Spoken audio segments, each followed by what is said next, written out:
Hello, welcome to the Wellbeing Show. I'm your host, Noel. But if you're a regular, I just bored you to tears already. You've had enough of me. Got a great guest on this evening, Perri Borish, who's joining us from the East Coast of the US, who deals with all things maternal mental health. So we're going to have a really, really interesting conversation about that.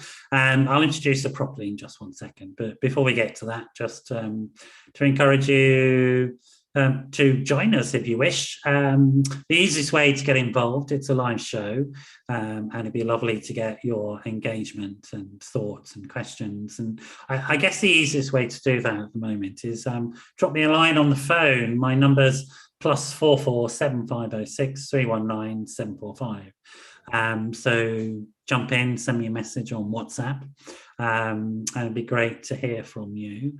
Enough of that. Oh, actually, remember, this is a live show, so if you're listening to this on any time other than Wednesday between 9 and 10 UK time, you send me a message. I won't get it because I'll be doing something else. So if it's Friday morning and you're watching it as a download, I probably won't be able to answer you. Anyway, here we are. Perri, lovely, great to have you on the show. How are you? Hi, I'm good. Thanks so much for having me. It's great. I mean, it's a sort of one of the amazing things about the pandemic was this very frightening thing where we wanted to stay at home, but then suddenly we discovered this thing called Zoom. Like the whole world overnight discovered, oh, we can connect no matter where we are. So one of the unintended consequences, I don't think the virus was thinking of that when it popped into our lives, but it's great to have you with us. And you're in Philadelphia? I am, yes. There's something about a bell in Philadelphia, is that right? That's right. That's right. The Liberty Bell, is that correct? The Liberty Bell, correct. I've only seen in things like Shooter, the film, and stuff like that. But isn't that is it where you signed your constitution or you thought it up? Or tell me. They signed the Constitution here, yes. That's right. So it's where the US officially started. The founding fathers were all here. Wow. Well, do you feel the weight of that history on a daily basis? Not, probably. Yes, the weight of the founding fathers, I feel on a daily basis. It's me. It's good. Well, somebody has to, because it's quite a thing. Otherwise, it could be crushing. It's really, really good to have you with us. I know you're a busy therapist and mum, and so for you to carve some time out for us I'm really grateful for that. And join us. I'm sort of intrigued as to, having mentioned it, what the last, I suppose, 19 months have been like for you in regards to the pandemic, how it's been, and what your experience has been like. Yeah, so I mean, it's been really interesting, especially as a therapist, to have a parallel experience to all of your patients, right? Because that almost never happens, where your patients are anxious and grieving and scared about the same thing that you're anxious and scared and grieving about. But it's certainly been the busiest time of my professional career. And in my practice, we have there's 6 of us. And so we've all been overbooked the entire pandemic.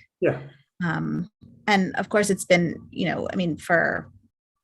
I think with the political climate and the pandemic, it's been a particularly challenging time for mothers and pregnant women and women going through fertility challenges as well.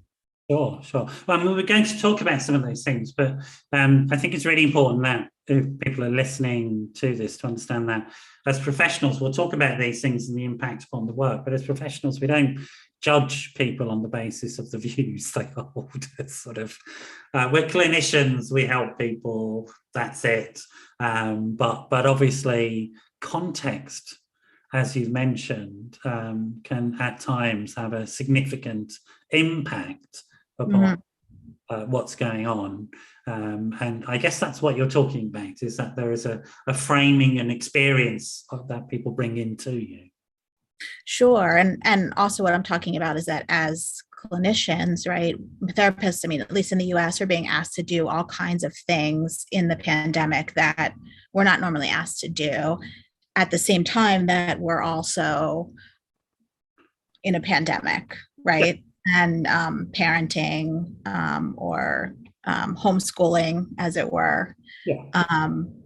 And so what are the things that you're talking about in terms of the things you're being asked to do? Are there the sort of new things, or just well, in a lot of smaller communities, I mean, not in Philadelphia, but in a lot of smaller communities, therapists are asked to, be almost play so many different roles, right? Be hospital social workers as well as private practice clinicians, help people through their fear, but also the grief, right? All of the people who have died, the mourning. In some places, be almost like police, and it's a lot to put on clinicians. Yeah, in terms of almost like police, just tell me a bit more about what you mean by that, because I actually don't know what you mean. So, well, I mean, earlier in the pandemic, right? Policing sort of how people were. In terms of presentation for meetings, PPE and things like that, and the rules. Right, all of that, like who can come in, who can't. Okay. Yeah. No, I guess right? Absolutely. Without having the structure of ethically or legally, how do we do this, right? Because normally we don't ask about vaccinations before seeing a patient. Sure. Right. Sure. Yeah, I mean, I guess because sort of certainly here, I mean, I'm like you, I'm a licensed professional. I'm a licensed mental health professional. A lot of therapists in the UK are not licensed. It's very different. You're an LCSW, licensed clinical social worker. And just before people get confused, you are a therapist, and that's what an LCSW is. So social worker bit might confuse people in the UK because social worker is a different beast over here. So social workers are not therapists in the UK. They're case managers. They organise cases. They support clients in finding services, and they do certain statutory duties such as adult protection and child protection, and also in mental health terms, they have legal obligations sometimes as approved social workers to they can incarcerate people under the mental health legislation. So it's a sort of very different beast to the US. So just so that people understand. So we're talking to you in the capacity as a psychotherapist. And also you are influenced strongly by psychodynamic thinking. Yeah. Yes, psychodynamic. Yes. And my postgraduate training was in modern psychoanalysis, although I don't practice that. So tell me the differences, I guess I know, but tell us the difference between psychodynamic and psychoanalytic, and what you mean by psychodynamic and what that means in terms of your practice. I mean, so psychodynamic is really, the way I think of it is really bringing the unconscious to the conscious and looking at the patterns, the coping skills, right, that we've developed over our lifetime, and how, and really the important part, and why we develop them and how they're not working anymore.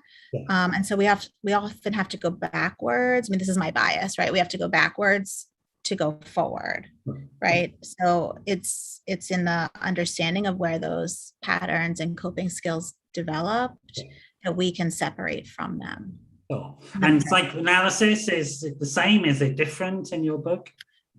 No, I mean, psychoanalysis is, classic Freudian, right, therapy. It's psychodynamic therapists use the relationship between the therapist and the patient in a really profound way. We care a lot about transference and countertransference. We don't need to get into the definitions necessarily of those, although I can explain them if you'd like. But in psychoanalysis, the therapist is much more sort of, there's no disclosure from the therapist, right? It's much more about really the unconscious dream state, and they don't use the relationship as much.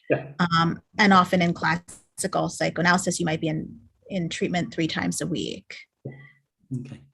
Which I think are probably shared understandings, but it's important to sort of make them clear. And sort of psychoanalytic method tends to use what's called the blank screen more, and you might find people being asked to go on a couch and lie down and not look at the therapist, and those, where psychodynamic wouldn't necessarily, you might use those techniques, but there's other techniques available. Like you say, it's about forming a relationship.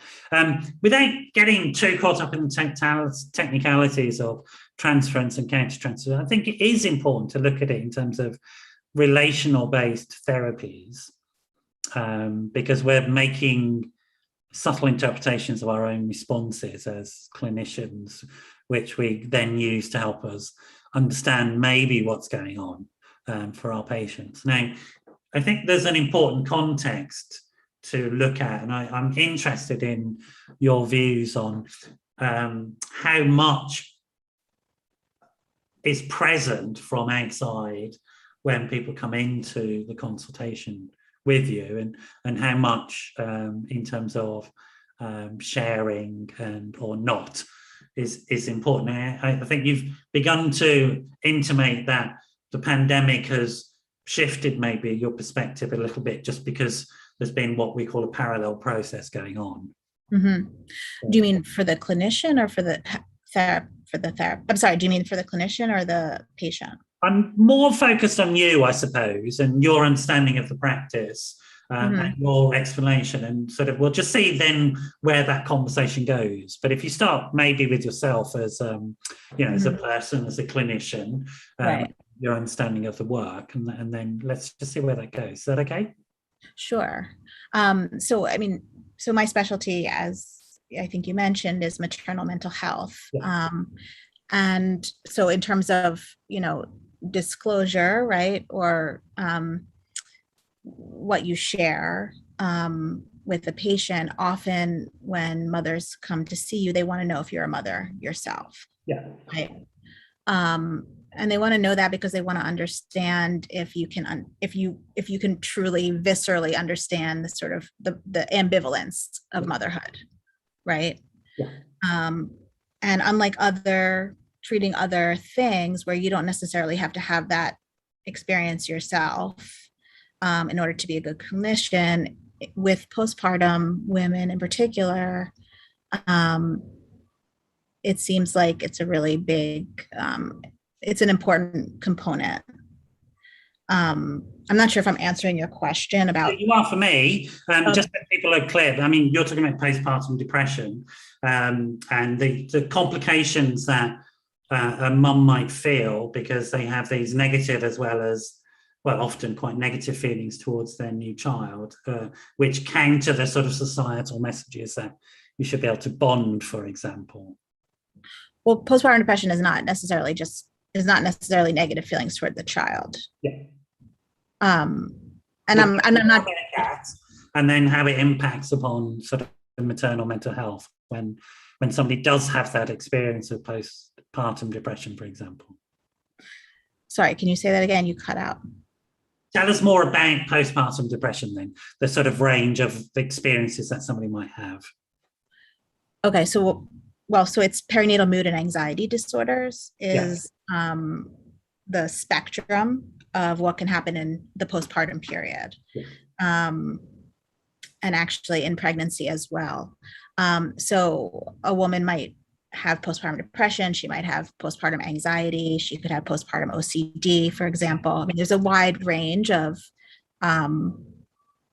what she can experience in the postpartum period.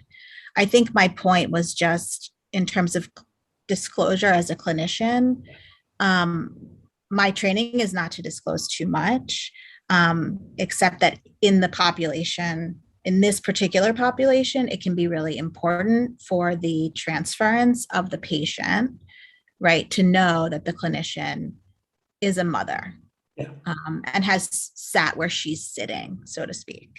And why do you think it's important? Because I guess you're talking about trying to get a positive relationship so somebody feels that they will trust you, and so that they can feel the vulnerabilities that maybe they're not allowing themselves even to feel, but certainly not allowing them to feel with another person. So sort of from your experience, why is it important for the patient to be able to know a bit about you? Well, I think it's important for them to know that you're a mother, because there's a certain type of love that a parent has for a child, right? That is different than other types of love. And it's one of the hardest things you will do, right, is become a parent. Right. And you can't really know what that's like unless you've actually lived that experience. Okay. So you can read all of the books you want about sleep deprivation, right? Or giving birth, or having anxiety that something's going to happen to your newborn, right? But if you haven't had a child, you can't really even get close to understanding the complicated feelings that can bring up, and the ambivalent feelings that can bring up. And are we talking here only about mothers who've given birth, or are we talking about parental attachment and parental focus? It's both. Right. It's both. I in our practice, we see a lot of women who've had birth trauma. Yeah.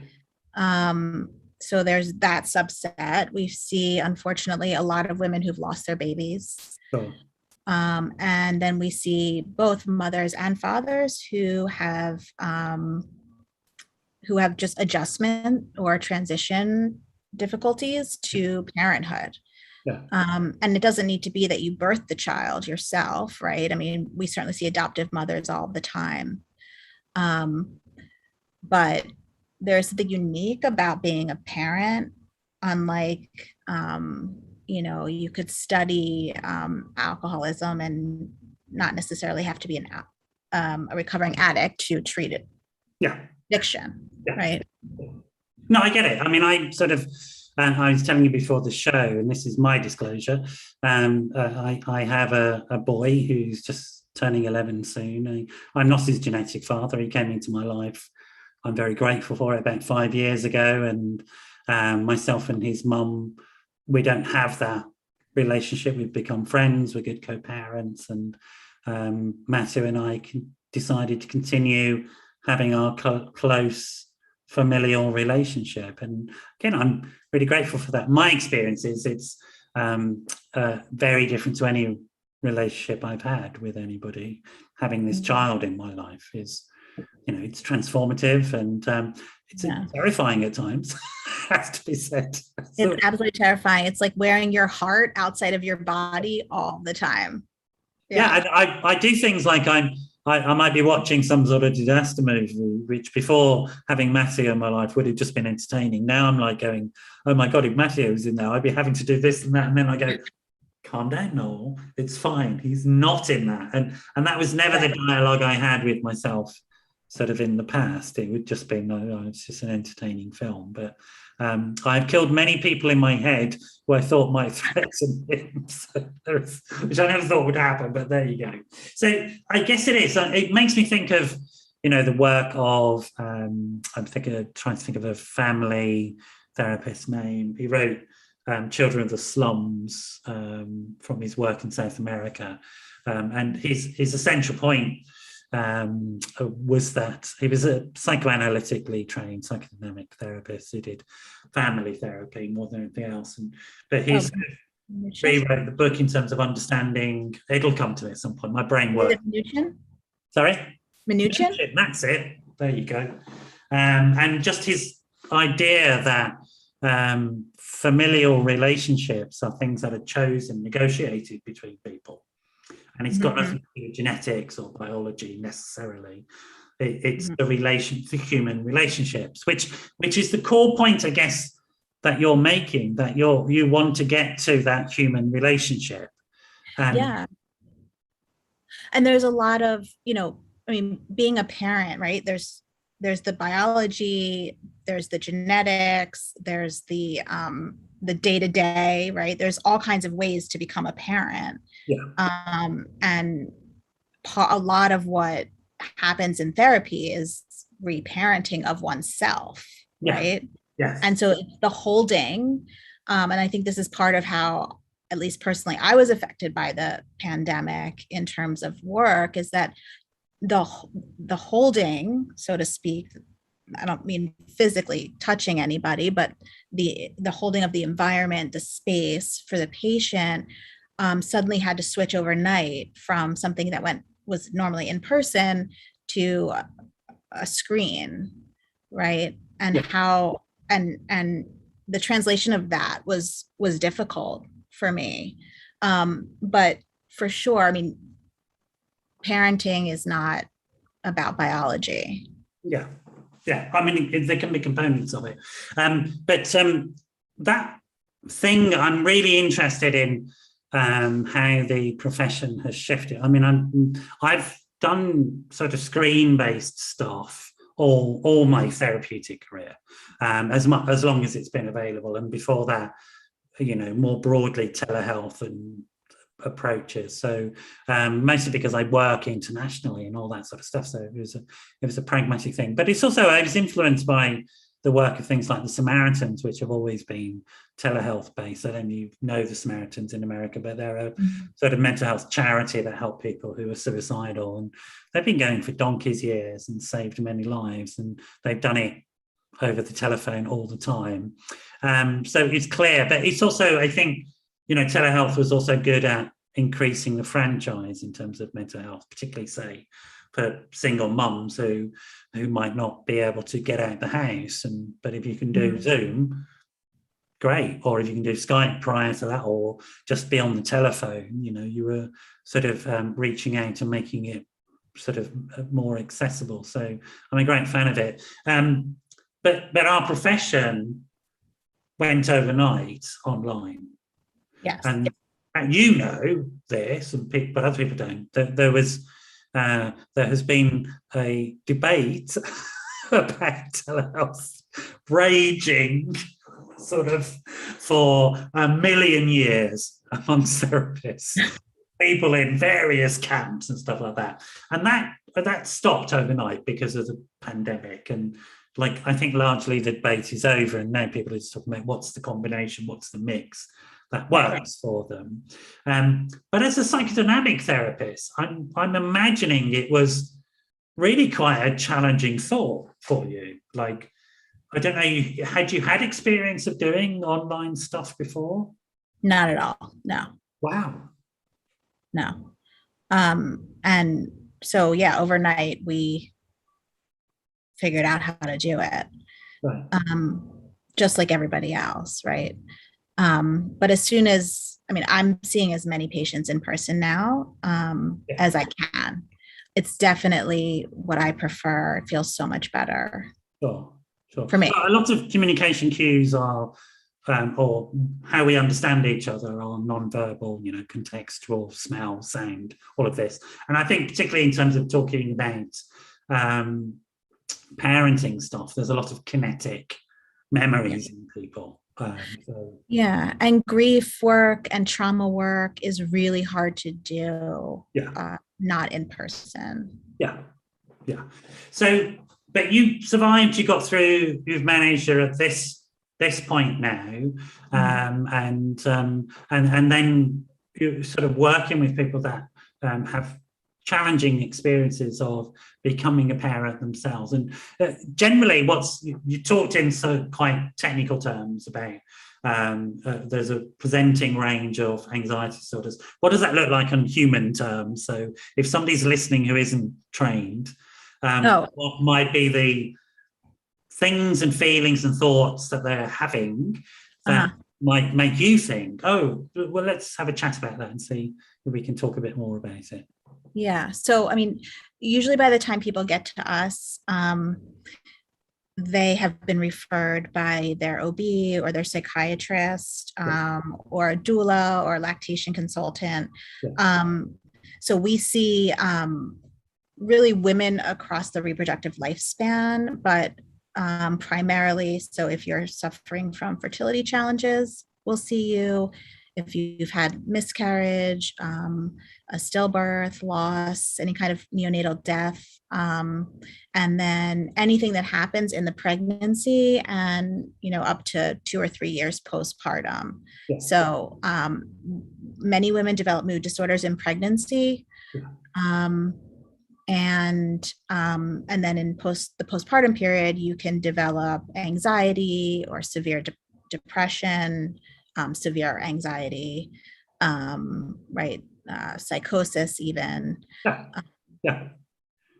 I mean, people don't understand that psychosis is pretty common sort of thing. Sort of like talking about the during pregnancy stage, because there was, when Meghan Markle came out and said, I struggled during that phase and had my struggles diminished by the people around me. I was told that they weren't serious. My understanding is that that's pretty common, and that we need to address that particular issue, really, because how common do you think it is for women who are pregnant to experience some sort of either depressive or anxious sort of experiences that might be clinical in nature even? Oh, it's 20%. Right. Right. So, and actually I was going to share with you the reason I got into this specialty is because I got pregnant in graduate school intentionally. Yeah. And had a child, my first child, right after I graduated when I was in my postgraduate training, and I had a traumatic childbirth with him. And I had undiagnosed hypothyroid disease. Oh, right. Which looked a lot like postpartum depression. Yeah, absolutely. Yeah. And so for 6 months, I was walking around feeling horrendous, telling my doctors, nobody was listening. They were kind of just blowing it off as postpartum depression, but not ever giving me a blood test. Yeah. And what's really interesting about that is that hypothyroid disease is really common in the postpartum period. Yeah. It's got to be. I mean, all your glands will just go, what have you done? Right. So there's the kind that is temporary, and then there's the kind that is a disease and stays with you for the rest of your life. I had the kind that stays with you for the rest of your life. Thankfully, you got it diagnosed, because it's a nightmare. I did, but this is why I decided to specialize in the field, because in Philadelphia, right, the 5th largest city in the U.S., I had to beg 6 months postpartum to get a blood work to diagnose myself. And of course, as soon as I started taking the medication, all my symptoms went away. Yeah, of course. That's right. Because it was an endocrine problem, not a...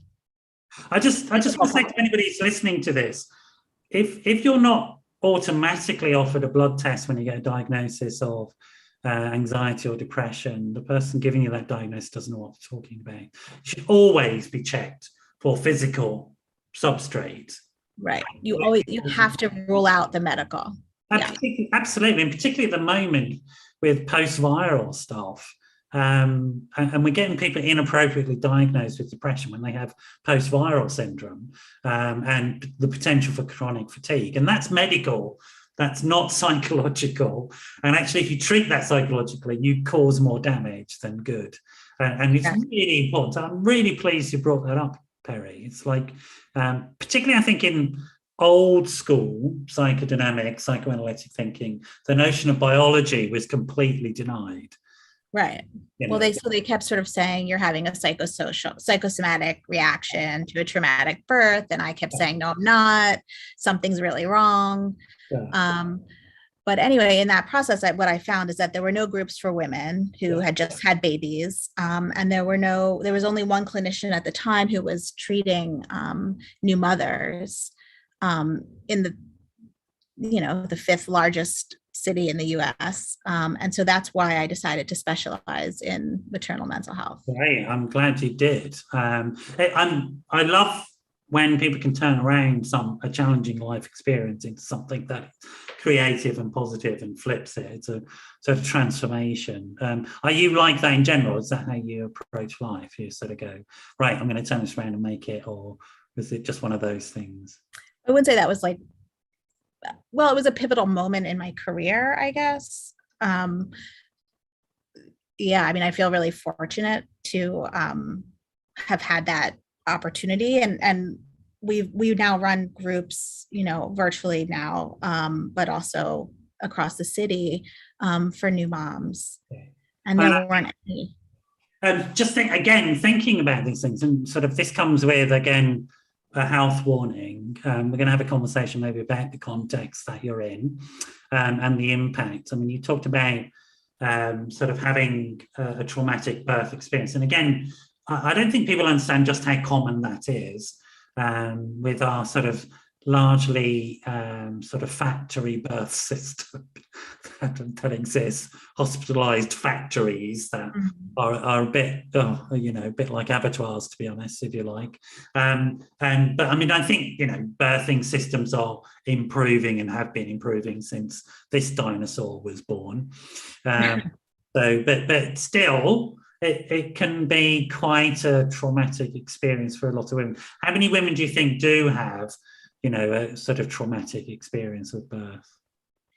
I actually don't know what the percentage is, but there's a lot of problems in the U.S. I mean, there's some amazing doctors here, and some amazing midwives, and then there are some people who just do not listen to women. Yeah.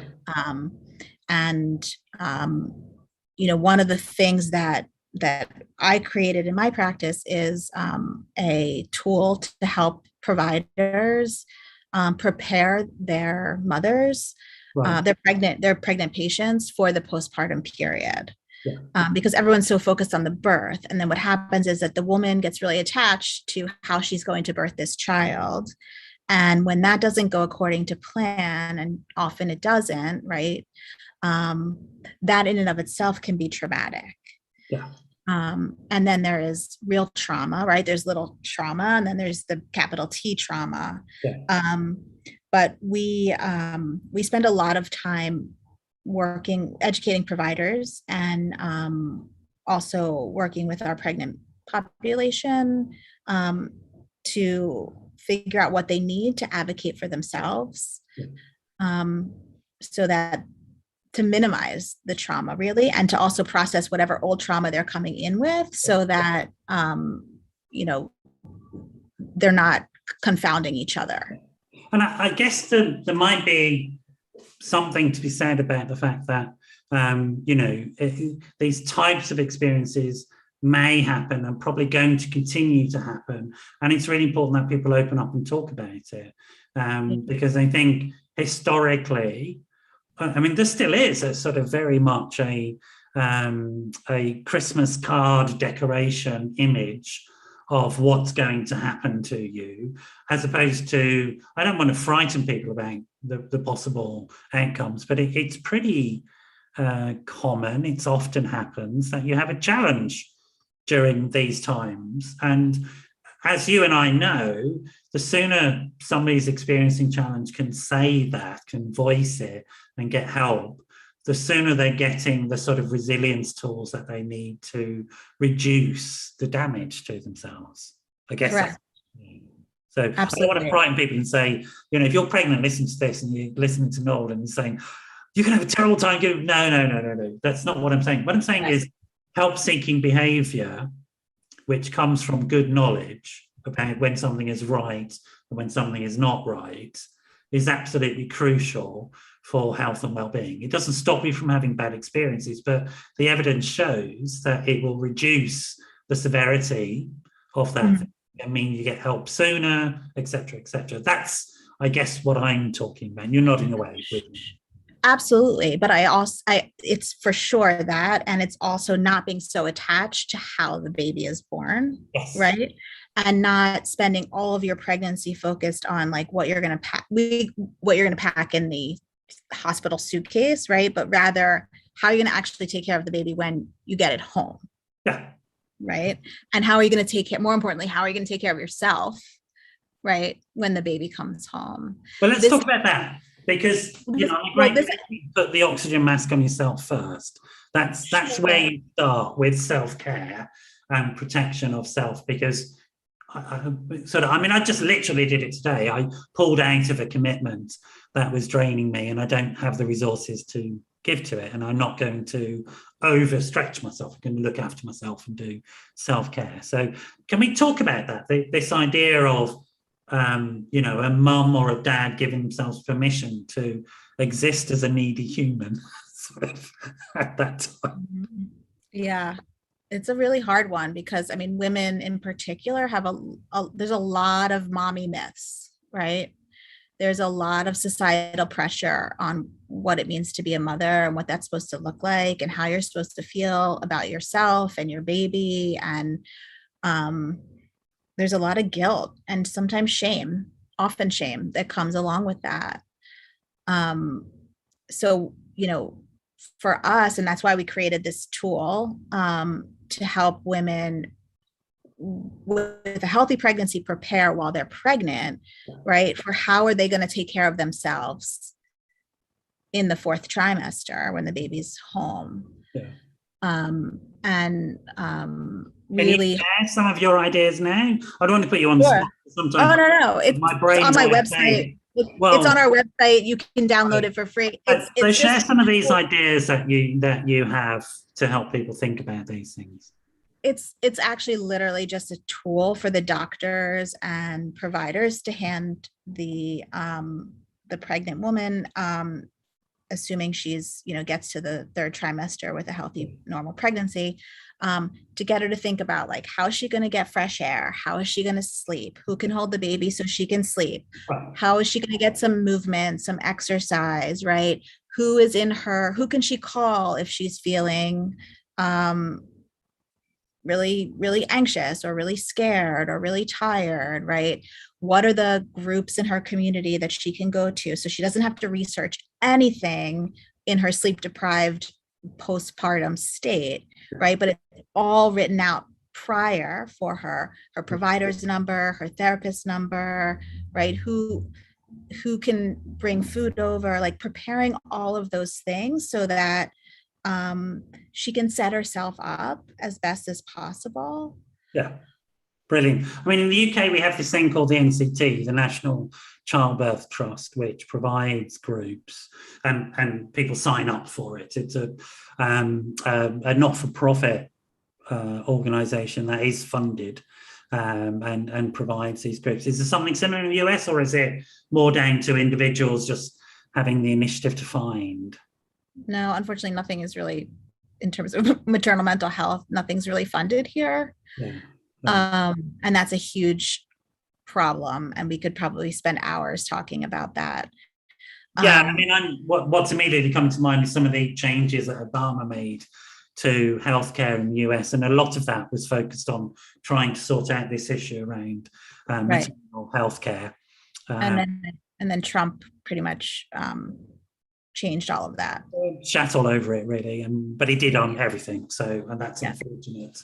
It's just unfortunate he was incompetent and unpleasant from our perspective. Yeah. So when you've got somebody who's both of those things, it's sort of like allowing a child to take responsibility for a very expensive yacht. We all know how that's going to end up, really. Sunk somewhere. But I guess without getting into that too much, I mean, it must have been, I imagine, it was frightening enough this side of the pond. I can't imagine what it was like when you were actually on the yacht as this child was seemed intent on killing you all. But I'm wondering about that. I mean, we talked about the impact of external factors on their relationship with the therapist and what then comes into the room and how your role might shift. Were similar things happening around that in terms of the work as a therapist and what you were having to support, I guess, in terms of your patients and clients?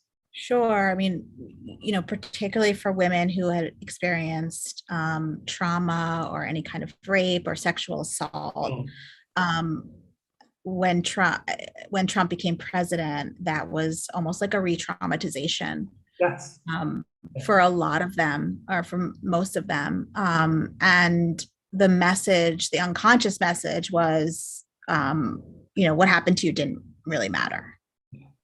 Right. And that was extremely triggering for so many women in our practice, the majority. And so holding people through that grief, that extra grief, sometimes the secondary trauma, right, of having a president elected who was so fundamentally was fundamentally misogynist, really. That was, I guess, the other experience that I've had as a clinician where, I was really mourning the same thing that most of my patients were mourning. Yes, I understand. Yeah. So that was really powerful. Yeah. And a very helpless feeling too, because unlike, what we work on in individual therapy, I mean, this was an external factor, right, that was going to affect every single person's day-to-day life, and for the next at least 4 years, plus, right, because the reverberations last forever, and there's very little control that the patient can exhibit at that point, right? Yeah, I mean, I don't want to politicize this conversation because it's about therapy and it's about helping people, but it's also about reality. So, one of the things that I've been uncomfortable in therapy historically has been when it tries to deny that there is an external reality. So if I think about things like, I'm actually thinking about Mnuchin. I saw some old video of Mnuchin doing some, it's only old because he's so old himself, some video of him doing some family therapy stuff. And it was clear in the video to me that the husband was a controlling narcissist, horrible person. And that was not challenged at all. He was just simply looking at the relationships between people, which is very old practice. These days, as a family therapist, if I see disturbing behavior that looks controlling and by a guy towards a woman, I'm going to stop the work and I'm going to make sure that she's safe. I mean, that's the way it works these days because we don't deny that reality. So things have moved on and things come into the room. And that's really what I'm talking about, not a party political thing or a policy thing. You have whatever views you want, as long as they don't put you or other people at risk, but as a mental health professional, I'm saying if somebody comes in and they have delusional states that put them or other people at risk, I have to take action. So people should know that. But this is stuff that directly generates material. And more than that, I mean, there's research that was published in the media over here in England today, looking at sexual trauma on women and the lifelong impact. And people tend to think of it as it's an emotional, psychological thing, but it's not. It's physiological, and psychological is physiological. So there are certain things that happen if you've had sexual trauma in your teens, such as calcification of your arteries, which doesn't happen if you don't have it. And so you're more at risk of heart attack because of the calcification, because you've had a sexual trauma. And most people don't know that's literally what happens. Trauma has a huge physiological impact, and it increases your risk of all sorts of things, not just feeling unhappy about yourself, which is, I think, what people sort of understand. And we're clearer and clearer now because trauma has what's called an epigenetic impact. So it changes your genetic structure. I think you'll find this interesting too, outside of epigenetics, but unconscious, right? Like what's passed down generationally, right? Transgenerational trauma. And just even in my life, it's really fascinating because I didn't realize this until 2 years ago. But my mother had a stillbirth after she had me. And I was not quite 2, but I was pretty precocious apparently. And I think she had the stillbirth when the baby was about 7 months. Anyway, and then she went on and had another kid, my younger brother, and I would walk around telling people, although I don't remember this, but I apparently walked around telling people that we were supposed to be 3 babies, but 1 died. Wow. And the other thing that's really fascinating is that my mother had a C-section with me. And when they cut my mother's belly open, they cut me on my face. And I don't know if you can see it, but I have a scar that's visible, pretty deep. Right. So anyway, it wasn't until 2 years ago, right, after I've, been in practice for almost 20 years, doing birth trauma work, that I realized that there was probably a very large unconscious process at play, that brought me to this work, around birth trauma and loss. But I think that's got to be true for sort of motivations for most human beings about what brings us. I think there is something about the nature of humanity that we're looking to work through whatever these issues are in our choices. And sometimes it's repetition, sometimes it's working through, etc., etc. But we're always on that journey, I think. In terms of the transgeneral transference is a long word, and I'm going to try and explain it to people as my understanding. You correct me if I'm wrong, but what we're talking about there is the encoding of experience, but not as knowledge. It's experiential, and it can be repeated because it's experiential and not based in knowledge. So some people call it the unknown known.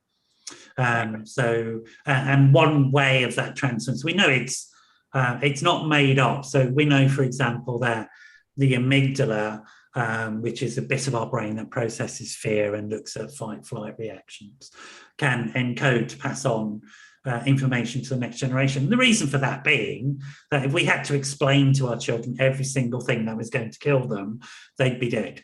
And so there has to be a sort of an automatic system somewhere. And the classic studies that were done were obviously around upsetting animals, because they always are, but there's the classic study that demonstrated, I'll very briefly explain it to people. So there were 2 pregnant rat mums, and they knew that in utero, one of the sets of fetus rats had developed the amygdala and the other set hadn't. And they exposed both pregnant mothers to a frightening event plus a specific sound and smell that went with that frightening event. And they exposed her several times, so that she was really terrified. It's horrible, sort of what we do to animals. And then they went to birth. And then postpartum with the baby rats, they exposed the 2 groups to the sound and the smell, not the event. And the ones that had the amygdala ran around terrified. So the ones that had the development of the amygdala in utero ran around terrified.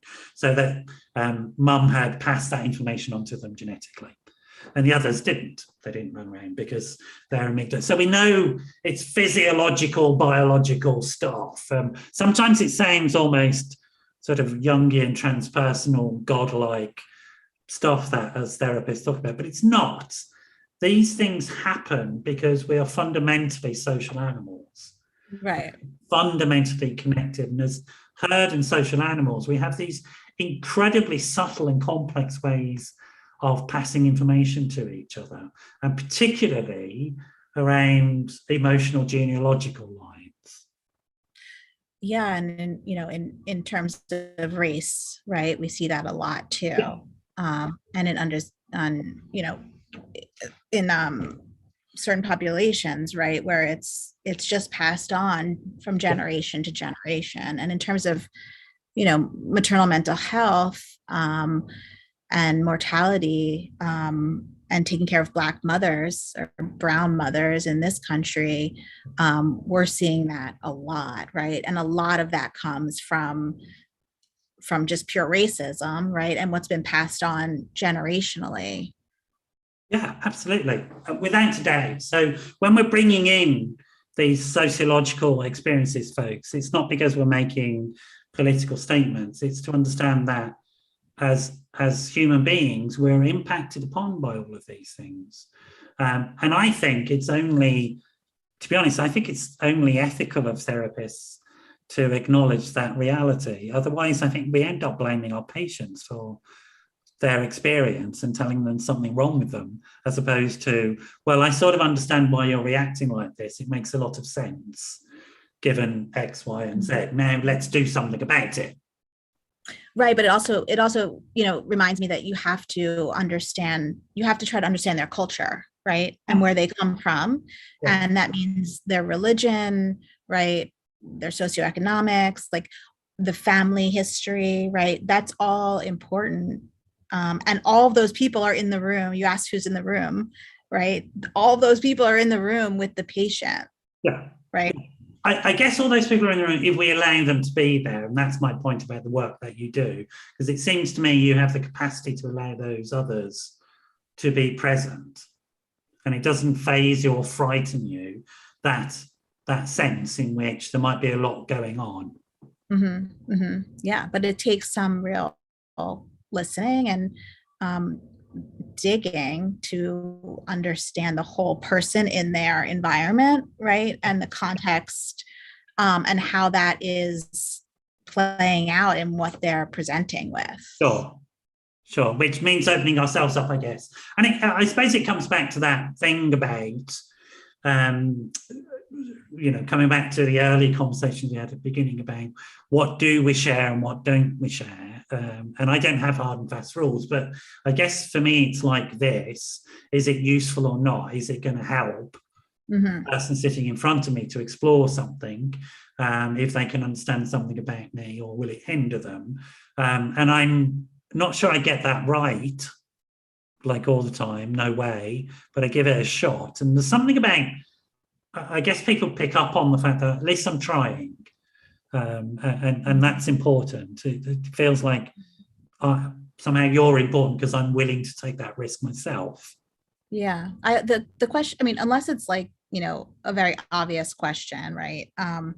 The sort of like, I mean, the question I always ask is, I always ask to the patient is, what's behind your question? I'm happy to answer it, but why?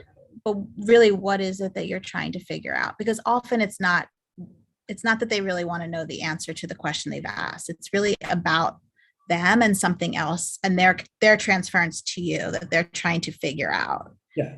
So often you don't even have to answer the question. Yes. But there is something, I guess, thinking about this idea of being able to, and you talked about hold as a concept, as an emotional space, that you can hold this idea that there's something behind what's being said, that there's a meaningful communication there. And I may not know what that meaning is, but I'm willing to try and find out with you. Yeah, that's really important, I think. Yeah. I try to approach it like this.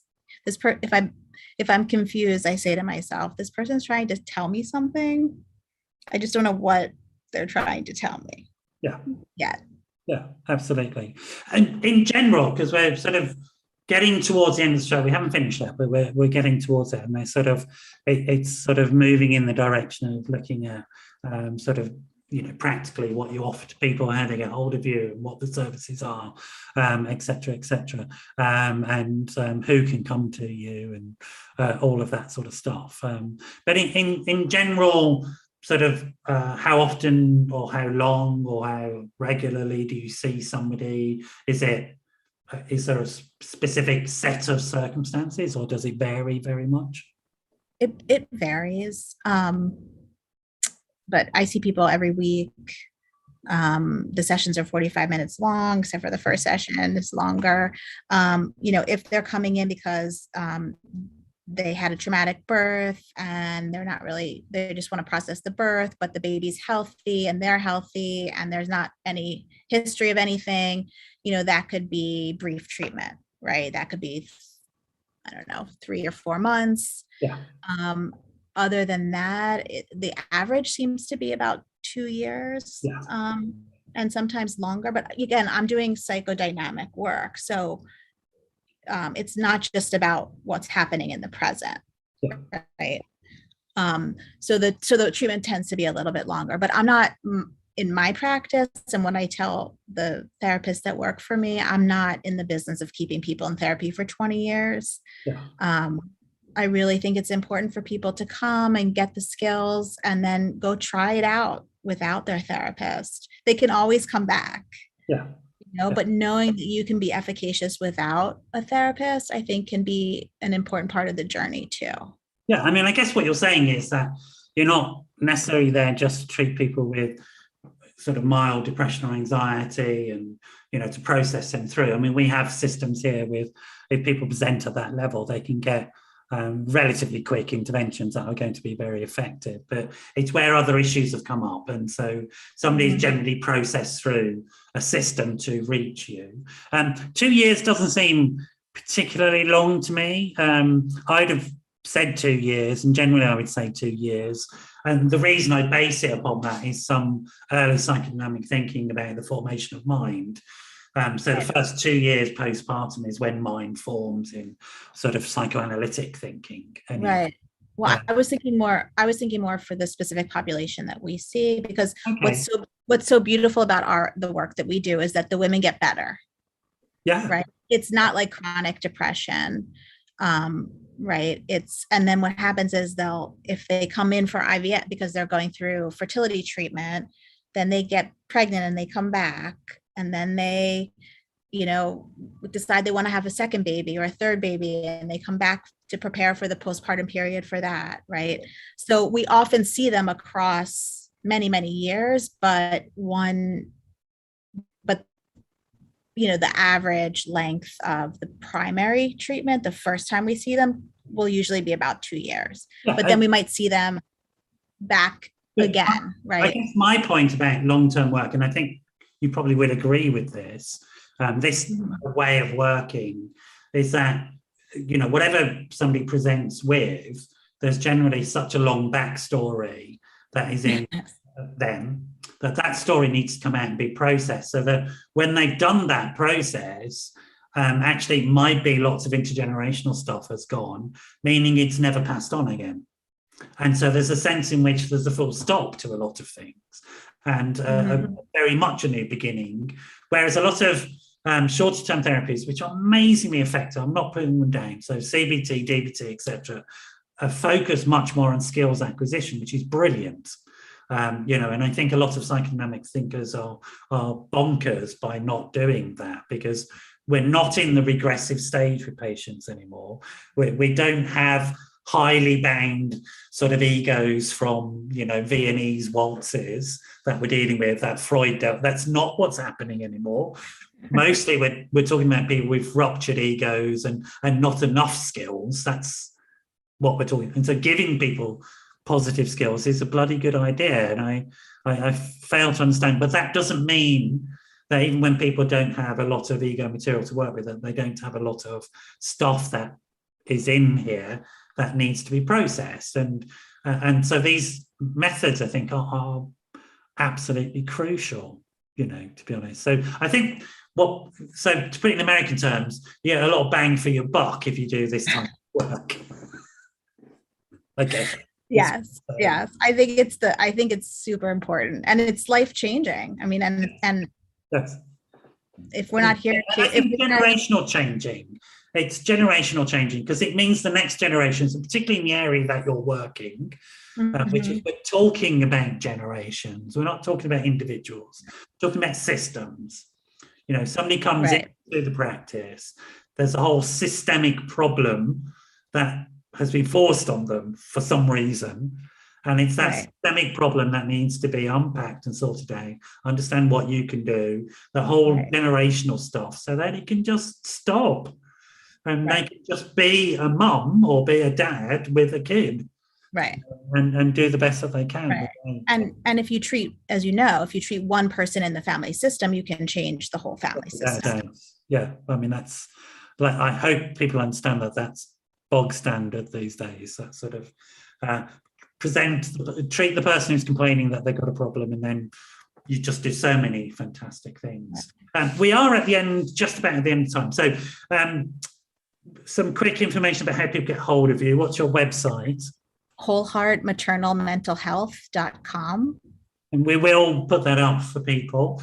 You're based in Philadelphia. Do you only take patients in the US? I know sometimes it's difficult because of insurance stuff. Yeah, so we can only take people in the states that we're licensed in. Okay. So we're licensed just in Delaware, New Jersey, and Pennsylvania. Brilliant. That's useful to know. And I presume because you're American, you take loads of insurance companies and all that sort of stuff. I mean, No, actually, no. we're private pay. The Okay.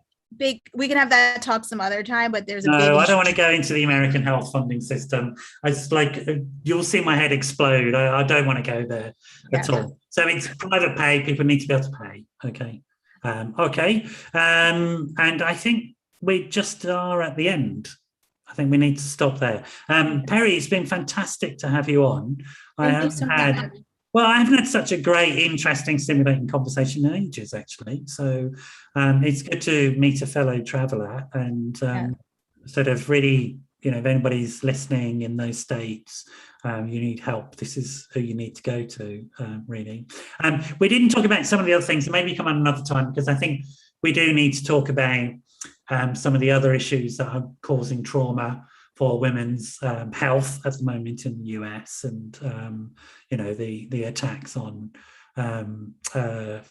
sort of rights issues, and we didn't get onto that, but I think it is important. So, but we're going to finish there. You stay there with us, Perri. I'm going to say goodbye to everybody, and I shall see you all next week. And it's Annie, I think, next week. Annie McCulloch, I do believe. I've just remembered a guest. I never do that, but Annie is a regular, so I'm looking forward to seeing her, who's also in the States.